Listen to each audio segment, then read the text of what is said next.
So today we're celebrating Veterans Day like we do every year. Thankfully we get to celebrate it on a school day where the students are in session.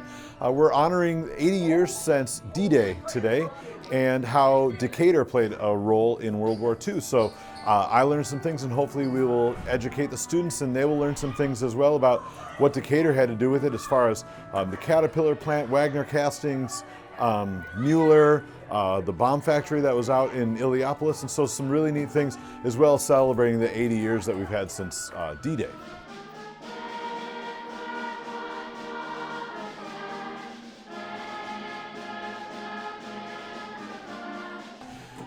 Veterans have done so much for our country, and they've enabled us and given us the opportunity to do the things that we do in this school. Like, you want to celebrate the people that have been in war or in the army at all, because like they're serving and they're trying to sacrifice their lives for you.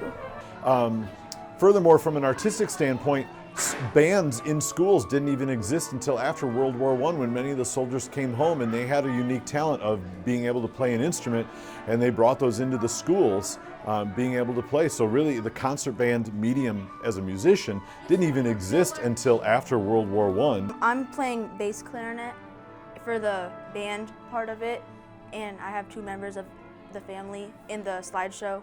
Oh, I'm playing the drums for I'm playing the drums for the music. Were it not for those veterans who had the talents and the abilities to play an instrument, that we wouldn't have the music we have in our schools today. They protected us and kept us safe from all the bad that's happening out in the world, and so we can have like good things and not have any war near us, so we can be safe.